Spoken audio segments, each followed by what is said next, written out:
Hey everyone, I'm back. Just wanted to give you guys some updates. I had a lot of people message me and kind of asking me, more about the stand and how you set it up and etc. So I just want to give you, it's been I think over a year since I got back on this. Uh, the reason was that when I first got the sand, sorry, not the sand, the stand. I really messed up. Uh, I couldn't fit it through the door I had. It was 42 inches tall, 36 inches wide, and 96 inches long. And I didn't have a door because I tried fitting it through the door and it wouldn't go through. So I was just flabbergasted. I felt stupid. I don't know what to do. I'm like, wow, I really messed up. So, uh, I was just totally kind of sad and just tumbling my fingers and just annoyed and upset that I couldn't, get the new stand in and set it up. So, I started plotting and I'm like, hey, you know what? Maybe I'll break the window apart and get it through there. Uh, can I get it through the backyard? That wouldn't work either.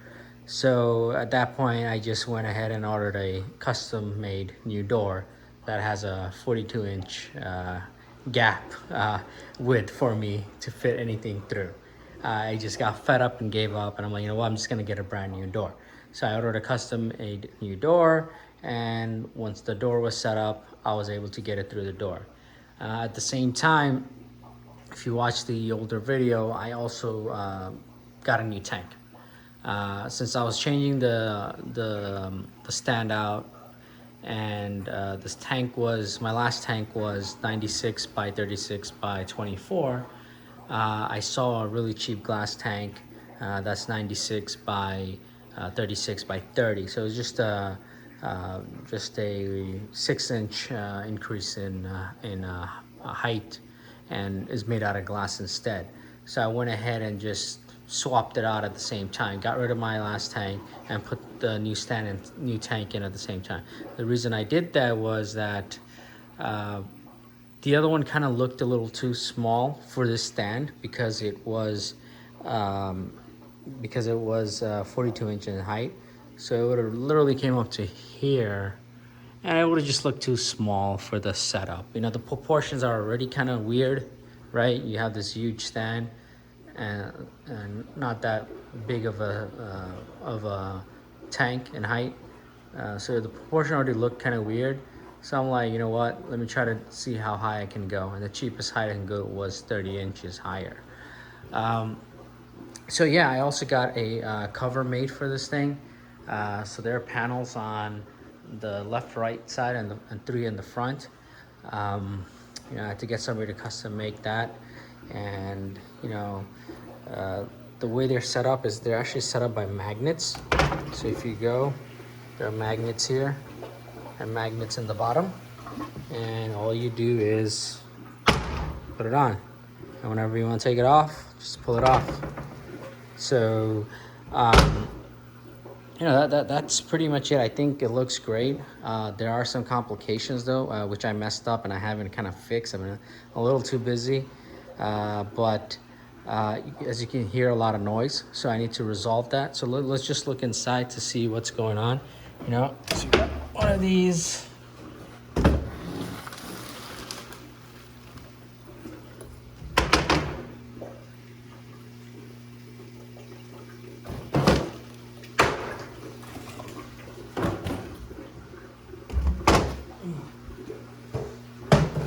Okay, so right now, so this is a 460 gallons. So it goes into a sump that's 150 gallons.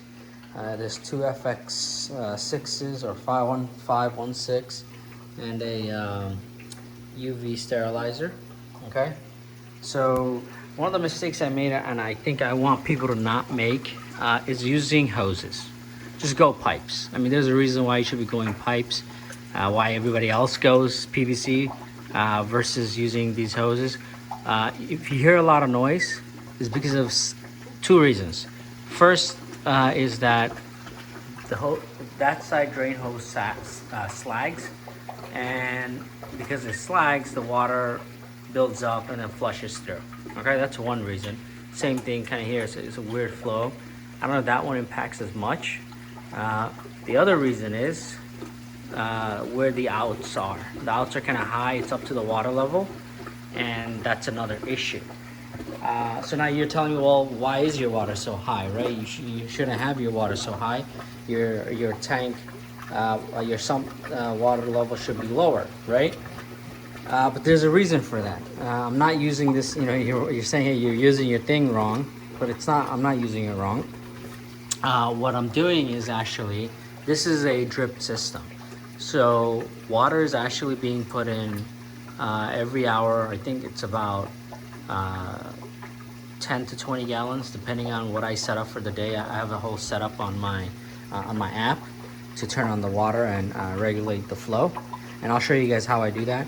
But basically, water comes in from the top of the tank through that hole in the wall, feeds into the tank, and goes through the sump, and then goes out that hole right there. That's outside of this house.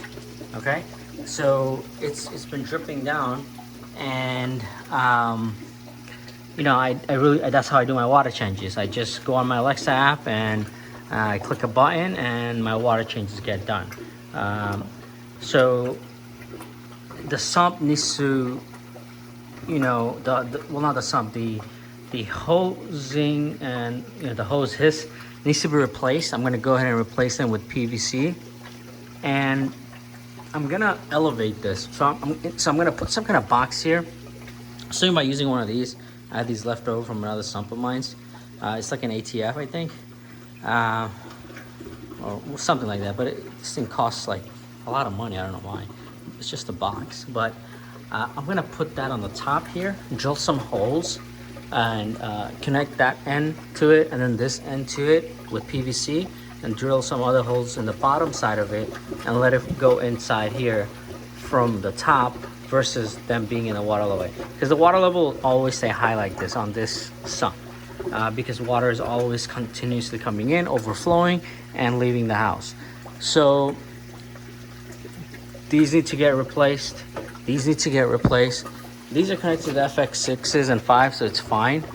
That's a out that's like 13 feet I have there in case I want to do massive water change at once, because this thing has a lot of holes.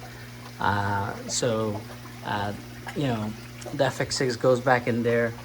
You know, you could drain from this tube, right? So if you see that lumber right there, it's actually hollow inside, and there's a PVC.